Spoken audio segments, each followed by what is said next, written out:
whereas with this, it's worked out to be a little bit cheaper. The way I did it, I paid £48 per month over 2 years, but that was to cover 3 years worth of servicing. So what's that? So let's round that up to £50. So that's what, £600 a year. You know, and then you just don't really need to think about it.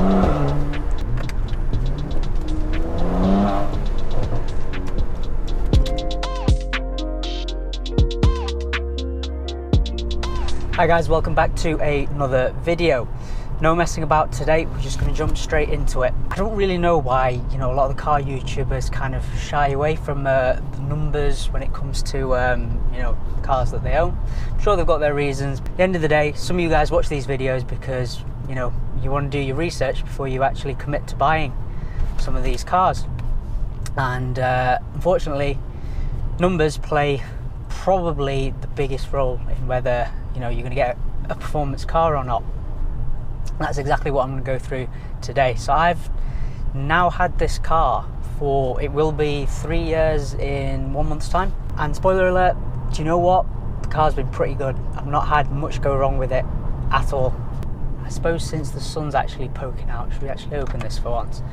Let's start with the basics. When I bought this car almost 3 years ago, it had a list of, I think it's about 40k. Obviously, as you guys know, the car market's been a bit weird the last couple of years. But right now, it's probably worth, if I sold it privately, it's, still probably get 38 for it, maybe, yeah, something around that. So personally, I've not lost too much. I finance my cars, so the cost for this is going to vary massively, depending on your circumstances and how you do, finance. I do low monthly payments, big deposits. Like really big deposits. Most people probably won't do that, so I pay like barely over £300 a month. Realistically speaking, if you were looking to get yourself into a facelift C43, your monthly payment, you aim for something kind of like £500 a month. So what's that across a year? £6,000 a year just in your finance payments. The next big thing to actually factor in is, if you're on the younger side, insurance. I've just turned 26. I don't have a clean license, unfortunately, at the minute. So because of that, my insurance is a bit higher than what I think it should be. But never had an accident, no claims. I've got like 8 years no claims bonus. Right from the age of 17. So all of that helps, and obviously your location. So in my first year, I think I was paying, I think it was about, just over £2,000, and that gradually came down. So for this third year, it was about £1,500. But again, I've got points on my license, so what I would expect it to be is actually like 1,000 or just under 1,000. So obviously, if you're mid-20s for yourself, anywhere between £1,500 up to even £3,000 a year for insurance. If you are on the younger side, or your postcode isn't great, or you've had claims or points, etc. You could be looking up to £3,000 per year on insurance. But at the lower end, obviously if you're a lot older than me, then yeah, it'd be less than £1,000 a year. It's not crazy. So what? That's 6,000 in payments. This year, I think it's what, 1,500-ish. So that's what, 7.5. Ooh, AMG GTR. Is that GTR? Yeah, I think it was. The next big thing in the UK. So I'm trying to do these is, what's the biggest lump sum? Probably road tax, actually. Every few years it changes in the UK, kind of how they do it. But basically, any cars, any petrol diesel car with a list price over £40,000, which a C43 does have. So even if it's used and it's below 40k, that doesn't matter. It's the cost of the car when it was brand new, which this is. The road tax is fixed at £520 per year. So it's a significant amount. If you're going from like a 1 litre diesel or something like that. Servicing, I very strongly suggest that you get a service plan on something like a performance car. The reason for that is the way the servicing works with AMG anyway, I've had AMG cars for like the last 6 years. The servicing progressively gets more expensive, so the first one almost seems cheap. The very first service on this car, which I had to do in like the first kind of 6 months, was just over £400, which it's not that bad. Service number 2 was 600 and something, and then service number 3 was 800 and something. Now the 4th service is over £1,000. So if you're planning to keep a car like this for 2 years, 3 years, then it's very, very well worth getting a maintenance plan on it, or like a service care plan. I think that's what Mercedes call it. Basically, you pay like a fixed amount per month across 2 years, 3 years, however many services you want covered, and it kind of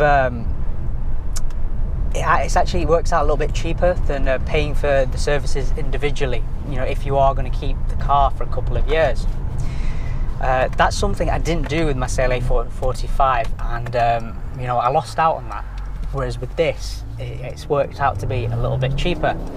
The way I did it, I paid £48 per month over 2 years, but that was to cover 3 years worth of servicing. So what's that? So let's round that up to £50. So that's what, £600 a year. Well, £600 per year across 2 years for the servicing. And then you just don't really need to think about it. The car has done 30,000 miles, so in that 3 year period.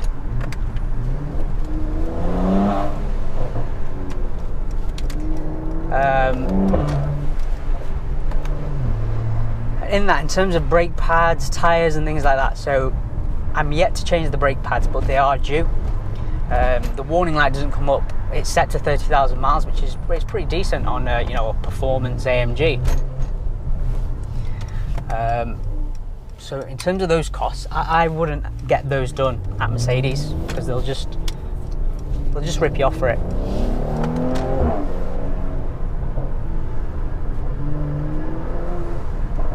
So I'm going to go to an independent Mercedes dealer and have the pads done there.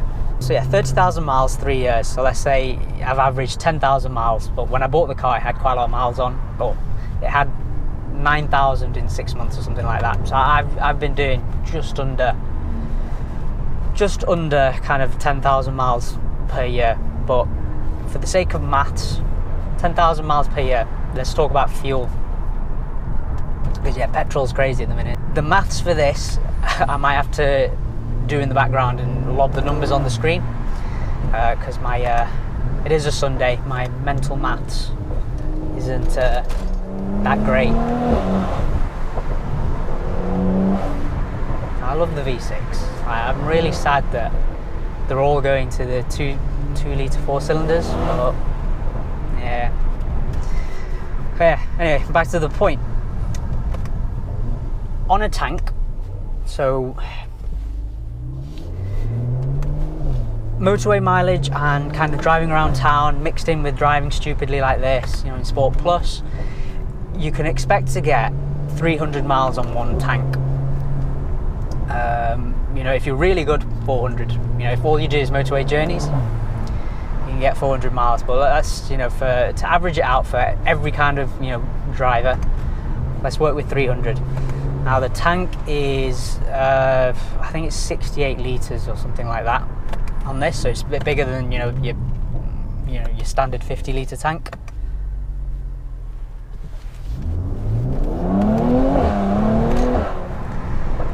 And how much does it cost to fill up? Should we use an average of what, £1.85 a litre or something like that? Fuel's really high at the minute. That surely must come down in the next 6 months. But yeah, I'm going to do the maths for that away from here. I'll wave it around on the screen, and then you can see how much you can be looking to spend on petrol per year, on the basis that you daily drive this car and you do about 10,000 miles a year. Kind of like an average for a UK driver. that's petrol. Tyres. So in these 30,000 miles, I've only had to change the tyres once. I did all 4 in one go. This is a 4-wheel drive system in this car, even though it is rear-wheel drive biased. Now, obviously, if you had something like a C43, you'd be chewing through tyres, rear tyres like there's no tomorrow. So I've done 1 set of tyres, and there's still like, it's a good amount of tread on kind of all of them, probably like 4 or 5 mil. And I've got Michelin Pilot Sport 4S's on these, so pretty much the best tyres for this car. Again, I don't buy that stuff from Mercedes dealerships, they'll rip you off for it. I buy the tyres from Black Circles and then have them fitted at a dealer, conveniently near my location kind of thing. And there are always deals about, and I can get those tyres kind of sourced and fitted for about £175 per tyre. So what's that? £350, £700 for a full set of tyres, and I've only ever had to change them once across 30,000 miles. So again, pretty good, I think. I don't really rag the car. For other drivers, you might do 2 sets in 3 years. Now, obviously, car was within its warranty period in those first 3 years of its life. It's out of its warranty period now, but I've not had. I'm trying to think, has the car gone back for anything? When I first got the car, I sent it back, quite a lot, just to get like little niggles sorted out, but not had a single issue. Yeah, guys. So we've covered insurance, we've covered road tax, we've covered petrol, how much I actually pay for the car. What other running costs are they? Have I left anything out? Let me drive for another 5 minutes, and if I think of anything, I'll add it. Right, guys, I couldn't actually think of anything, so I think that pretty much sums up all the big running costs on something like Mercedes C43 AMG. So I hope that's been, you found it useful and insightful, if you want to purchase cars like this. If there is anything that I have missed out, just leave a comment down below. Ask me what it is, and I'll to the best of my ability I'll give you the answer. And if you've got general queries about C43, CLA45, AMGs in general, again, drop those down below and I will do my best to answer all the comments. As always, guys, thanks for watching, and I'll see you in the next one.